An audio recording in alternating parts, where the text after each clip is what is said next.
I'd like to thank the organizers for the chance to talk today. I'm going to be talking about a continuous automated perfusion culture analysis system that should make everything we do massively parallel.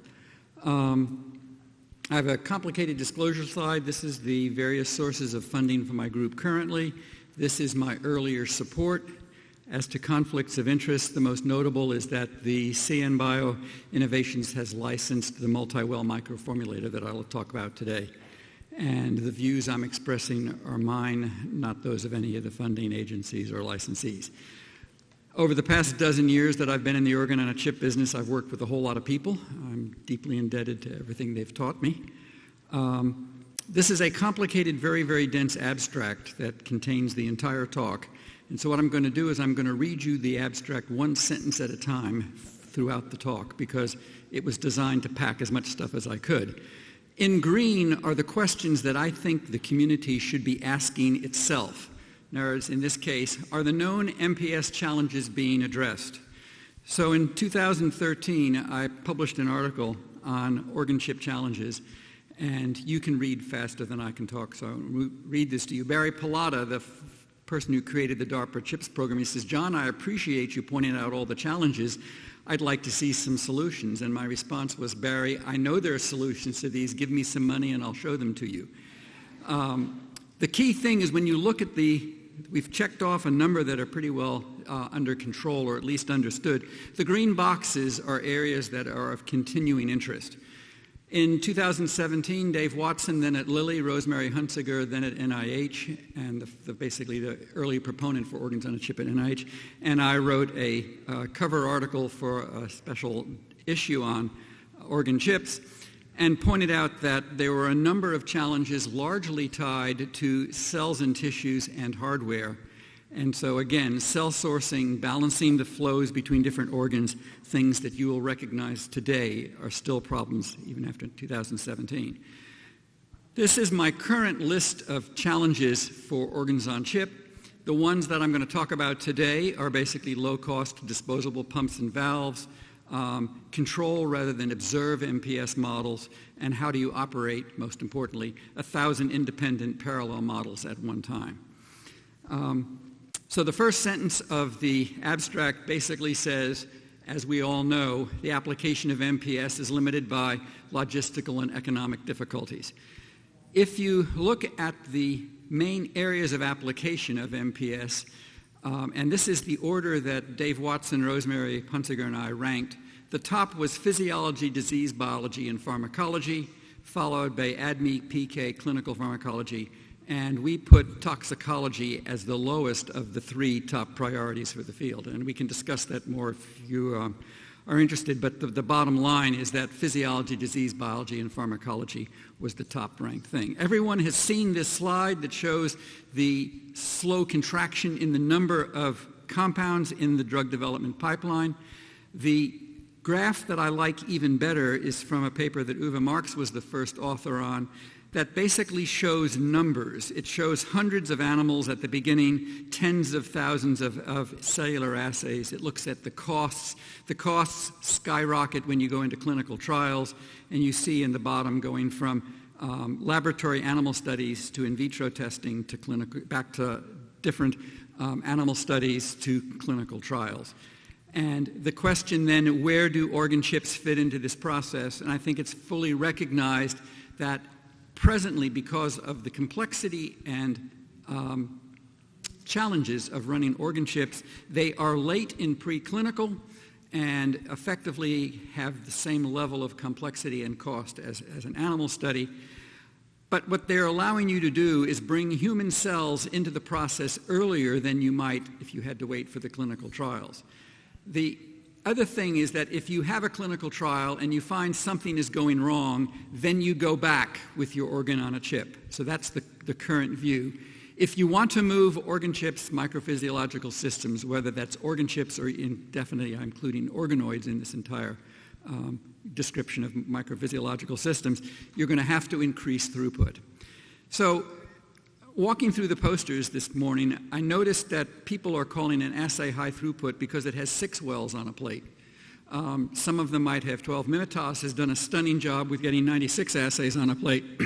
So what does Pharma call high throughput? Well, Pharma calls high throughput 80,000 drug cell interactions a day. So if you look at the evolution of the 1536 well plate, it took 15 years from that to go from basically an academic or industrial novelty to common practice. And if you look at the graph in the middle, you see that in those 15 years, the cost per candidate molecule dropped by a factor of 10. 20-fold more molecules were found because of the massive parallelism, and the total effort increased to get 20 more compounds at a tenth of the cost, with 75% increase in effort. Now, it's extremely important when you're doing anything with pipettes is to realize the pipette is an active part of the problem. Dave Weaver, who built Vanderbilt's high-throughput screening system years ago, pointed out that he realized he was doing affinity chromatography with his pipette tip. He just didn't know it because the drugs were sticking to the pipette tip, not going into the plate. So I warn anybody who's using pipettes to move fluids is the pipettes are not necessarily passive. So these are pictures from 2018. This is one of the AstraZeneca compound libraries, 2 million compounds. They could retrieve 80,000 samples a day. They could plate almost 100,000 samples in 30 hours. They were doing this with 2.5 nanoliter increments. And if you look at one of their robots, this was built by High Resolution Bio, a Boston company that builds stunning robots. These are very complicated, beautiful machines. They are not something suitable for a simple academic lab. Now, what has made a major change in throughput was the introduction of the lab site acoustic spitter. And at the time, this is from 2018, Jonathan Wingfield presented a talk that showed the Wooders AstraZeneca lab site prototypes where they would basically take an acoustic spitter, spit it into a heated molecule guide, and they would be spitting out of the well media from the well looking for drug metabolites, and they were able to sample 510,000 samples a week. That is high throughput. Okay, now one of the problems with all of these high throughput screens and some of the basic low throughput classic biology on plastic is the fact that you're doing batch feeding. So on the first 24 hours, you have basically a no inhibitor. The purple line is flat. The green line is rising with time because that's the metabolites that are being generated as the nutrients are being consumed. The second 24-hour period, you've added an inhibitor. The nutrients are consumed less quickly and the metabolites are produced less quickly. On the third day, with another media change, you have no more drug and you hopefully are returning to the baseline of consumption of nutrients and generation of metabolites. Now, the fact that the gene expression profiles are changing throughout this time course may not matter if you're doing an endpoint assay. Some people do worry about that. We'll talk about that in a minute. So, again, a question we should all ask ourselves is, how have we been studying biology? Well, we know that people you don't have isogenetic controls of people, though we're getting digital twins, which is very important. Animals simply are not people, and this is a quote that you can find in the literature from me. 2D biology on plastic biological experiments that are conducted on cells that have cancer or inbred or diabetic, or potatoes on a stiff plastic house without exercise, enjoy neither gender nor sex, live almost entirely in the dark, gorge themselves on sugar once a day. They may be slowly suffocating in an increasingly acidic environment. They live in their own excrement. They never bury their dead. They may take a complete or only partial bath every day or two and can talk only to cells of like cells of like mind. That is a cynical, harsh view of conventional biology on plastic. The key thing is you can get beautifully reproducible, statistically significant results. The question you have to ask is, what is their relevance to human biology and disease? Because as a system, it's a wonderful system to study. And then again, that's published in 2017.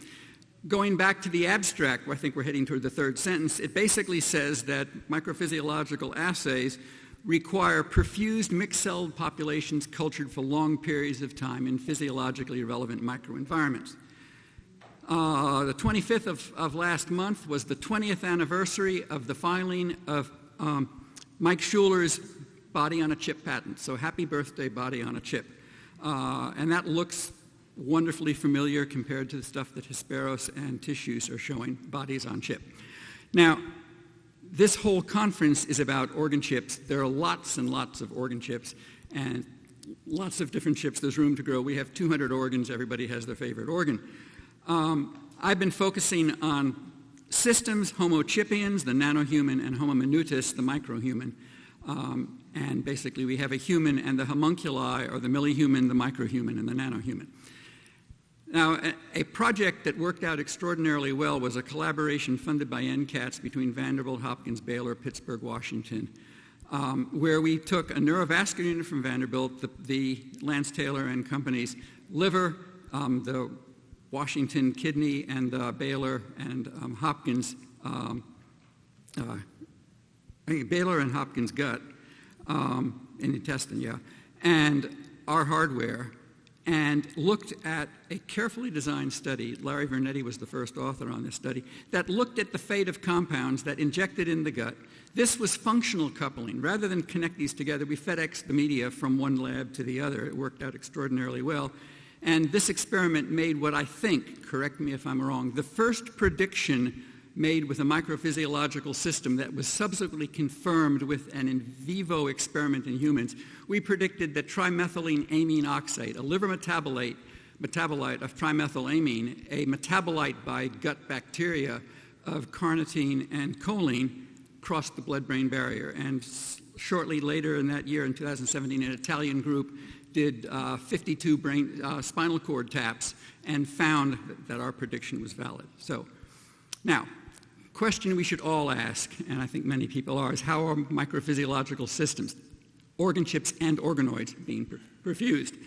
Most people are using pumps, rockers, or pressurized reservoirs. There's a picture from long, long ago from the Wies. We still, until recently, have been using syringe pumps, among other things. The trouble with syringe pumps is that if you have multiple syringes on one pump and you want to change one syringe, you shut them all down. We saw a very nice example from tissues of a automated pipetter in a box. This is an early version that came out of the Wies from the DARPA project. And again, you have the problem of pipette affinity to molecules, and that you have to keep track of both evaporation of your septa. And if you want pressurized reservoirs, your septa have to be very tight. Pressurized reservoirs were first introduced, to my knowledge, by CellAsic, which was a spin-off from Luke Lee's group at Berkeley. It was bought by, they formed a company, CellAsic. CellAsic was bought by Millipore. Millipore was bought by EMD, the American equivalent of German Merck, or the Parallel. Nordis simply took that concept and has done a very beautiful job of packaging pressurized reservoirs. The advantage is compact, pressure controlling the flow, low cost, low risk, first to market, and the technology, as Nordis has pointed out, is easily emulated. So here you have the emulate pressurized reservoir boxes. You have the CN Bio actively pumped. You have the stackable high throughput, medium high throughput Minitas boxes, and you have the Hesperos, a modern today body on a chip. So everyone knows that there are all sorts of companies on organ chips. The question I would like each of you to ask yourself is, of all of those companies, who has a technology that can scale to doing 1,000 chips at a time? This is a slide from 2017. There are probably more companies than that. To change the subject and go to the next sentence in the abstract, the extended duration of iPSC differentiation and maturation presents its own challenges. The problems are open loop protocols, low yield, low reproducibility, that some of the cells aren't very good when you're done with them. The growth factors are expensive, their molecules can be expensive, and it takes time to do this. So if you look at the Waddington epigenetic surface, which is basically a high-dimensional phase space describing gene expressions, you have an iPSC and you want it to differentiate either into phenotype 1 or phenotype 2, but that's a 100 to 100,000 dimensional surface. And what Waddington drew when he drew this thing in 1957, the picture that isn't shown is the fact the surface is propped up by sticks. The sticks are not orthogonal. So the challenge is to figure out how do you adjust the surface to get your cell to go down the right ravine by tweaking one of those sticks. Now, this is data that probably will never be published, but I'm showing it because it's so beautiful. We did an experiment with Sui Wang, where we took Sui's data of neutrophil to HL60 to neutrophil differentiation by two pathways, all transretinoic acid and DMSO. And he looked at the transcriptomic distance between those two trajectories, and you start with an HL60 and you end up with a neutrophil, but there's a distance between them. And the green curve shows that the transcriptome peaks fairly early, and it's a very sharp feature, the difference between those two trajectories. Sui sent us a plate full of samples from a comparable experiment done a number of years later. Stacy Sherrod ran them through a Wooters ion mobility mass spectrometer, and Aaron Rarica did an analysis of those data that shows that the secretome also peaks. It's peaking 20 hours later than the transcriptome. This is what you'd expect because the secretome are metabolites coming from the gene changes from the transcriptome. So basically the secretome, something you can get to without damaging the cells, contains filtered information of gene transcription state. So I don't know how many of you have wished you had a low-cost integrated pump and valve. It's a good question to ask. So we've been building microfluidic pumps and valves for 15 or more years. And when the DARPA call came out, I did these designs for the original DARPA proposal that led to two patents. One, I'm first inventor on both. Don Ingber is on one, and my crew and Don Ingber on one, and my crew alone are on the second, where we introduced the perfusion controller and the microclinical analyzer. And it was basically a highly instrumented organ chip platform that the VIS and the DARPA project chose not to pursue. We've continued to work on building what we call a rotary planar peristaltic micropump. We have large, medium, and small, the little neonate, and then an adult pump. Frank Bloch, who's now at FDA, invented what is now called a bistable serial axis rotary planar valve. It's a low-cost, very, very flexible valve that you can run in PDMS with one motor rather than lots of Quake solenoids. So Dave Cliffel was using electrochemical sensors to measure, in this case, lactate metabolism, and found that he could build a very good, wide dynamic range lactate sensor, but as the enzymes degraded and the membrane surface fouled, the dynamic range remained, the sensitivity dropped, and I says, fine, we'll build you an auto-calibrator. It's basically a pump and a valve that lets you every once in a while, over the course of 2 weeks, recalibrate your sensor. We just published a paper that showed that you can use this same instrument, calibrated sensors, to look at the differences in glutamate metabolism between cells that have iPSC-derived astrocytes coming from tuberous sclerosis complex or normals. So that is a technology to use an autocalibrator to do electrochemistry. We then continued to come up with a third-generation pump and valve. We ran into some troubles with the Mecaduino, which was the little red card in the upper right, and we've continued to work on the pumps and valves. The multi-well microformulator came out of this project, and it's because we were trying to superimpose a realistic pharmacokinetic profile on a 24 or 96 well plate. I showed the microclinical analyzer. I coined the term missing organ microformulator. Matt Wagner, then of AstraZeneca, said, fine, John, I want 96 of them. So we built a 96-channel microformulator. It won an R&D 100 prize. We wrote software that would allow you to superimpose a pharmacokinetic profile on each well plate. We did experiments with AstraZeneca. We have shown that you can use this for circadian rhythms. And here's the Physiomimics ER, exposure response system, coming from CN Bio. There's a paper that just got published 2 weeks ago showing that you can use the microformulator to compare in vitro mouse versus human PK profiles for oncological drug exposures and drug cocktails. And this is a close-up picture of the device that CN Bio is currently offering as a service for oncological drug discovery. Looking at this control problem on iPSCs, we've built a system that's currently running in Ethan Lippman's lab at Vanderbilt, where you basically run a microformulator for a long duration to see if you can drive iPSC differentiation. If you take the idea of using the secretome to measure the signaling state of your iPSC-derived cells, you can work through a flowchart that uses high-end analytical chemistry to both characterize your cells, figure out how to maintain your cells, and then actually how to maintain the 3D tissue printed or other cultured things. So this is not a funded project, but it's something that is well within the realm of feasibility. Now, continuing through the abstract, we have a 4th generation pump and valve cartridge. So we've figured out how to build in this panel C is a 6-channel peristaltic pump. Channel picture E is a 12-channel peristaltic micro pump that has a very high reproducibility, stability, and lack of pulsatility. So it's a very well-behaved pump. The chassis that we're now building to drive the pumps, we want to address the whole pile of problems. We're using those yellow things are Thorlabs lens tubes. So you basically slip the device together, tighten the little rings that you buy from Thorlabs, put it in the green Thorlabs clamp, attach it to a motor, and you're off and running. And this shows a pump on the right and a valve on the left. And because of the fact that we're using cast-in-place ports, we've learned how to cast PDMS with a port that has a stop at the bottom so the tube doesn't block the channel. And that is a 24-channel valve, and that is a 12-channel pump.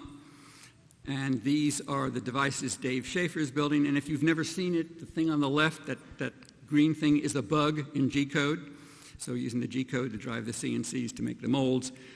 Now, what makes drug discovery and development so hard is the complexity of biology, inaccessibility of the system, the lack of good models, and the lack of good computational structural biology models. So Ross King built what is widely recognized as the first robot scientist atom. It lived at Aberystwyth University in Wales. It made 6.6 million optical density measurements, and on its own, without human intervention, designed effectively 26,000 experiments, interpreted the results, and tested and refined 20 hypotheses regarding 13 enzymes whose genes had not previously been fully recognized. He then moved to Manchester, built the second robot scientist, Eve, that looked at the dioxic shift when yeast runs out of ethanol and has to downregulate the ethanol genes and upregulate glucose genes. They found 92 genes with this shift, new genes, and 1,000 new edges. So Ross is doing automated systems biology using symbolic artificial intelligence and machine learning, and complains that the growth curves he were measuring were a mess because gene expression profile changes across the duration of the growth curve, and you're looking for subtle differences in those 3 curves for the role of the antagonist. And he says, John, can you build me a chemostat that is a steady state bioreactor so I get long flat periods of cells in time to do the analysis? So he's asking me to build a chemostat, first invented in 1950. He wants 4,000 of them because basically this is what benchtop bioreactors look like today. These are commercially available small chemostats, 16 channels, 4 channels, 48 channels.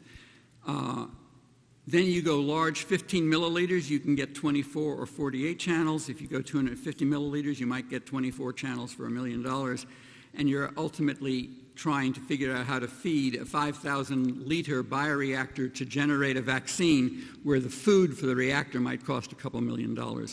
And then you have the problems of the analytical devices to track these instruments. So what we came up, Ross says, build me the 3rd-generation robot Genesis. Ron Reiser comes up with the idea. It's a well plate with a built-in stirrer, all sorts of tubes. You've seen the pumps and valves. There's a circuit that's designed to deliver fluids to the chemostats and withdraw them for analysis after you've mixed them, feed them, and then withdraw them, and a completely self-contained chassis. So what you do is you take the microformulator, load the lower half of the channels, immediately start pumping those into the chemostat while you're loading the upper half, and then you basically switch from the upper set to the lower set, keeping your chemostat continuously perfused. You can pull out sample for analysis. You can pull out sample for terminal analysis. Greg Gherkin has written all sorts of software. This looks like GUIs, but in fact it's the interface to let us see what the robot is doing, because the entire system is being database driven, where the Ross King software will write instructions to a database and our software will go interrogate the database for the next experiment, run it, analyze the data, write it in the database, and Ross's group will go back and say, great, next experiment. Fine. We're going to 48 channels on a chemostat plate because we can build a 100-channel valve. We're doing machine learning. We have an ion mobility mass spectrometer that can be connected directly to it. It can do a sample of metabolomic sample in 10 seconds. We're building an incubator that the little plates live inside the incubator. These are chemostats. They could well be organ plates, organoid plates. Ron has designed a robot that can grab a plate and drive it around. It's a holonomic robot, and this is a sequence of events where the robot delivers the plate to the system, and you have a rack that might have 1,700 chemostats, 1,200 organ chips, and a variety of things, including zebrafish. How do you design the experiments? You do it with the Adam and Eve robots. Key point is there are risks with artificial intelligence in biology. There was a paper that came out this March. An international security conference wanted to know what an automated drug design software could do. A group in North Carolina at a company turned their software. They flipped the switch from non-toxic to toxic, and their software independently invented not only VX, but a whole pile of stuff that was more toxic than VX. So the full automation of biology presents challenges. We have to design the safeguards. Now, there's a smart lid that was Kapil Pant and I, with NCAT's funding, worked on the smart lid. We've built gravity-perfused airway and NVU bioreactors. The idea is you take a gravity reservoir, you put a pump on a valve to refill it. This is Steve George's bone marrow models. We are now funded by Steve to take this concept drawing of how to run these things in parallel with very, very broad dynamic ranges on both volumes and flow rates. That's the circuit we're building for Steve using the technology I've just described. And so we can build all sorts of stuff.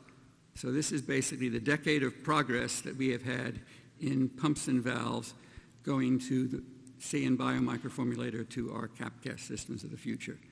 And that's it.